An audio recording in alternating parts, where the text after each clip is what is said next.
விளம்பர மாடல் திமுக அரசு, அதனுடைய தலைவர் ஸ்டாலின் அவர்கள், தமிழ்நாடு வந்து பெண்களுக்கு பாதுகாப்பான மாநிலம் என்று சமீபத்தில் ஒரு நிகழ்ச்சியில் பேசியிருக்கிறார். ஆமாம், இது ஒரு வேதனையான விஷயம். திமுகவுடைய ஆட்சியில் பெண்களுக்கு எதிரான குற்றங்கள் அதிகரித்திருக்கிறது.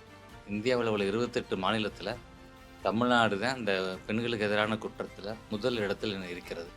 அந்த அளவுக்கு ஒரு அவல நிலையைத்தான் திமுக ஏற்படுத்தியிருக்கிறது.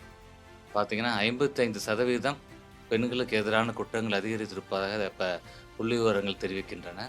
அதிலும் பள்ளி குழந்தைகள் மாணவியருக்கு 33% அந்த பாலியல் தொந்தரவுகள் இப்போ இருக்குது.